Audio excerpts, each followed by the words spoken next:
Welcome to Risk Engineers Talk Governance. In this episode, due diligence engineers Richard Robinson and Gaye Francis discuss that standards are not the solution. We hope you enjoy their chat. If you do, please give us a rating and subscribe on your favourite podcast platform. If you'd like more information on R2A's work or have any feedback or topic ideas, please head to the website r2a.com.au. And we do apologise for any background noise. We've done our best to remove it in the editing process. Thank you. Hi Richard, welcome to another podcast session. Hello Gaye, it's good to be here. Just before we start, we've just noticed a bit of construction noise outside, so we apologise for that if it comes through in the background.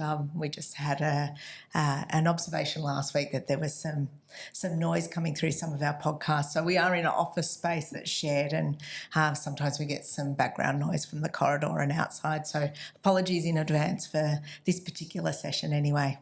For those of you who care about these things, we actually do try to minimise this because we're using a Rode Podcaster 2, and these are pod mics, which are dynamic mics, which are obviously close field proximity devices deliberately used to avoid background noise.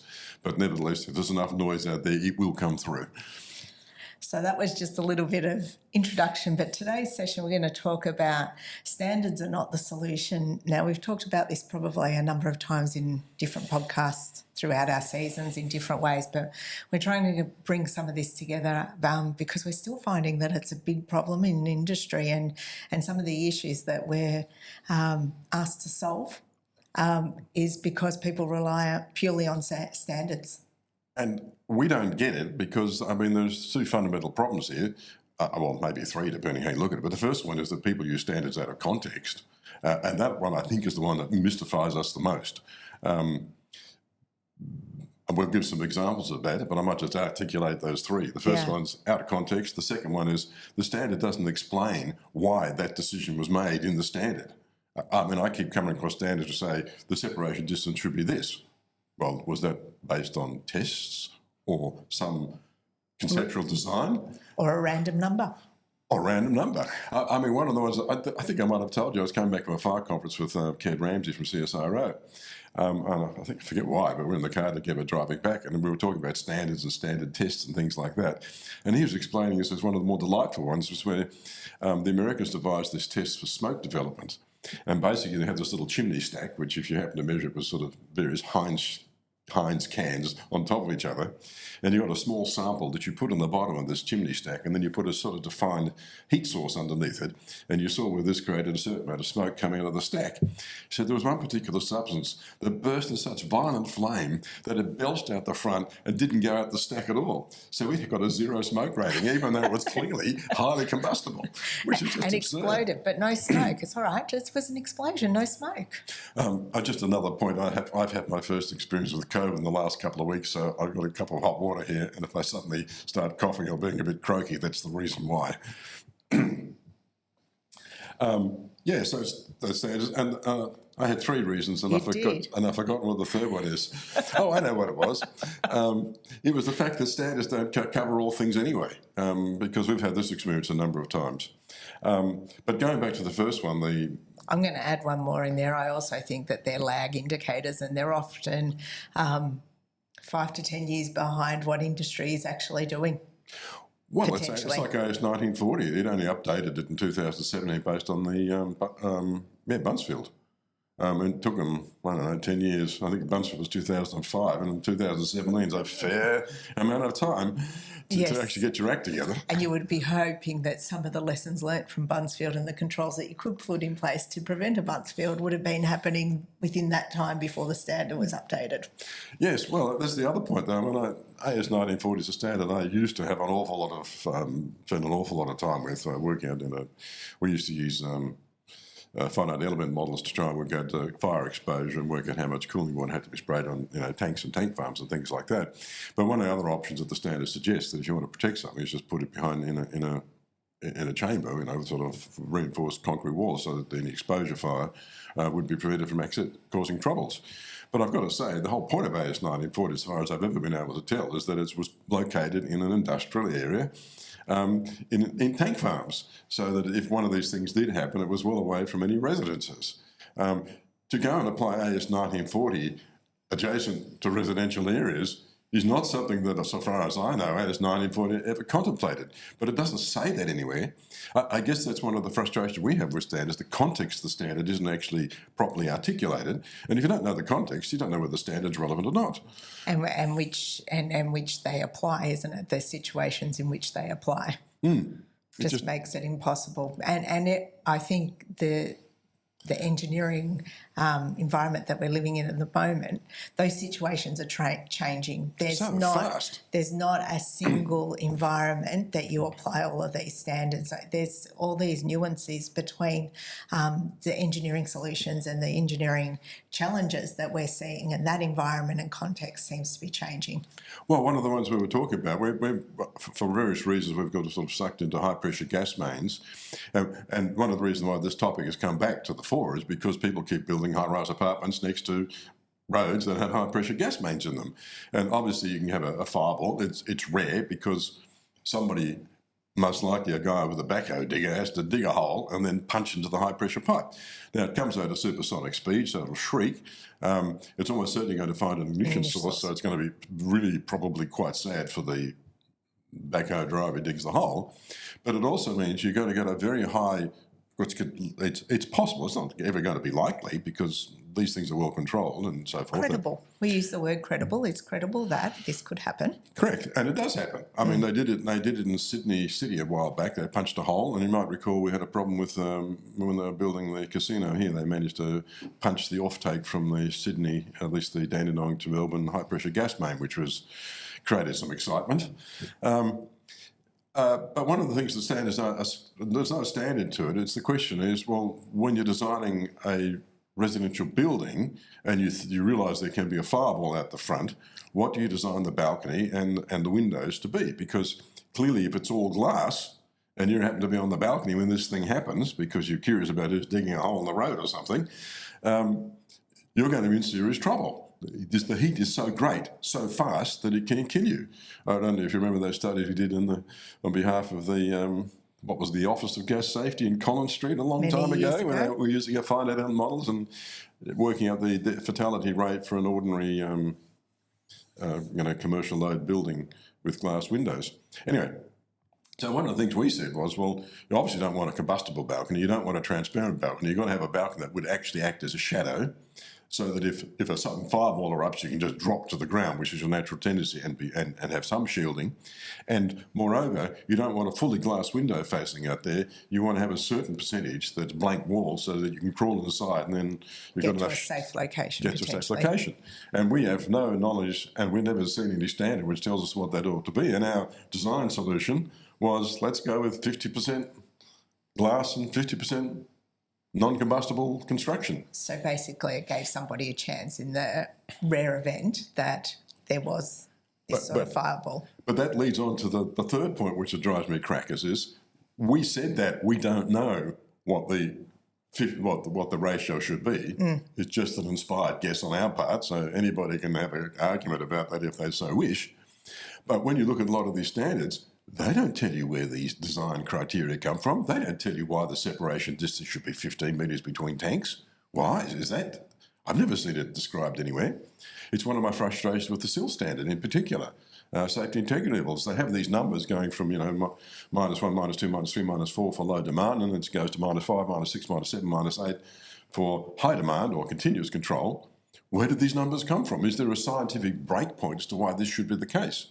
And so far as I know, and we've been to lots of SIL conferences and talked about these things, no, there's not. Some expert group has decided, let's go with order of magnitude changes here. They all also seem to have been in place for a very long period of time, so you wonder what the context was, going back to that first point, in which they were thought up in the first place, and have circumstances changed enough that they're still relevant in the at all. Well, remember we had that really peculiar thing when we were doing those transmission lines at Tasmania. We were trying to work out how transmission line heights were determined. Apparently it was all decided in New South Wales.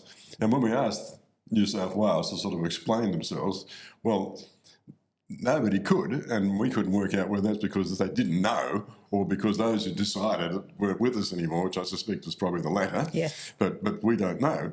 And in the end, the only way we could work it out, so far as we can tell, it all comes back to Roman horsemen.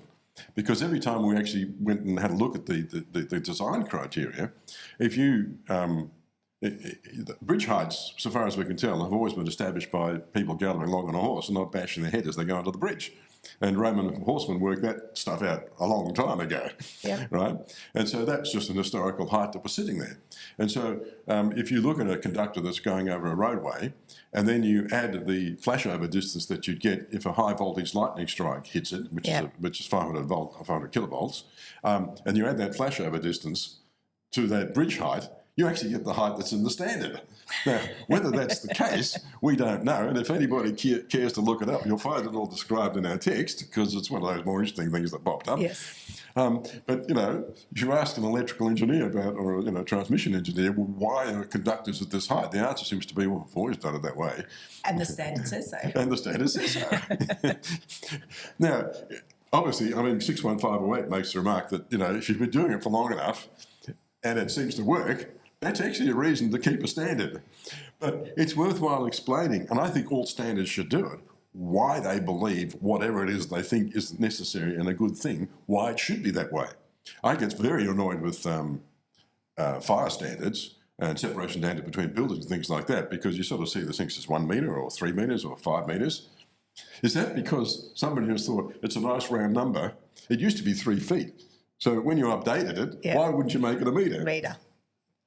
But is that a design reason? Does that explain what the load is? I think I've sort of explained to you that, if you're building a firewall in Australia, they tend to just accept a 4-hour standard firewall, which is designed to resist a 4-hour standard fire. Now, there's no such thing as a 4-hour standard fire. And if, for example, you have roll paper on end, you can't put it out. You have to assume burnout, which means the firewall has to be a massive independent freestanding structure. It's going to burn for more than 4 hours. It's going to burn for more than 4 hours. So, this idea that you have standards that make sense and people haven't been testing the standards, and it's one of the frustrations we have, because Engineers Australia keeps encouraging engineers to put their intellectual property into standards. And I think I've talked about this one before, but none of the American engineering societies are dumb enough to do this. If you create the Society of Fire Protection Engineers Handbook, it's your intellectual property, and you sell it and you hang on to it. And they do give reasons for it. Remember we did that a long time ago? We did those fires which when you really found out you were allergic to chemicals as a chemical engineer. I do. And we were lucky because one of our then young engineers, about as young as you at the time, was reading the Society of Fire Protection Engineers Handbook and realised that if you have electrostatic sparking in a high HDPE, high oxygen container, you can get ignition. The thing itself was meant to be always wet. It's one of the reasons why the HAZOP didn't work, because they were actually commissioning it. They never occurred to them that it wouldn't be wet. So they never considered that configuration. And HAZOPs have these weaknesses that we could go into. But that's actually one of the problems that we've had. Now, it's just one of those extraordinary things. We were very lucky that we had a very bright young engineer who was reading this book, and why she was doing that, I still don't understand. Well, I guess the question people ask us, Richard, if you don't design to standards, how do you design, right? If standards aren't the solution, which, the engineering professions seem to be promoting, that is the solution, what do we do? You've got to figure out for first principles. You look at the design options, you work out which design option's right, then you get the standard out and check it to make sure you haven't done something daft. So it's setting up what the context is. Where is this thing going to be designed? Where is it going to operate? What are the conditions that we're under which? It requires you to think, and thinking is hard. It is hard. It is It is really hard. I don't know why people don't understand that thinking is hard. That's why you get the kudos for having theoretically gone to university. And if you have been thinking hard for 8 or 12 hours, you are exhausted. At least that's been my experience. That's another subject. So what we would say is have a look at your context, have a look at your problem that you're trying to solve, but also the environment in which it's going to live, the people it's exposing, because some of those vulnerabilities need to be thought about harder, and there may be different solutions for those particular things. Yes, well, obviously we have some more experiences more recently with network design solutions and things like that. And it's particularly frustrating when you realise that the people who are responsible for this thing have not been thinking through what the further possible options are Yeah. and not made it transparent at any rate.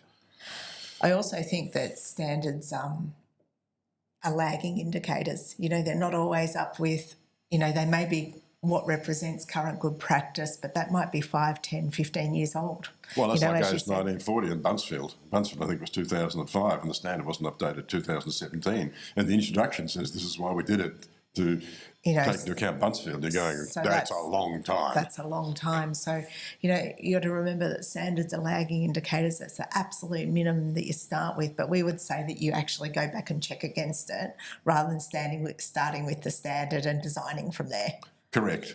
And I think I'm going to be explaining this in the court in the very near future, and we'll see how that goes. Which I'm sure will be the discussion of another podcast in coming weeks. Indeed. So thank you for joining us today. We hope you found it interesting. As you can see, it is one of our frustrations, and I think a frustration around the engineering profession as well as a whole. So thanks for joining us, and we hope to see you next time. Thanks, Gaye.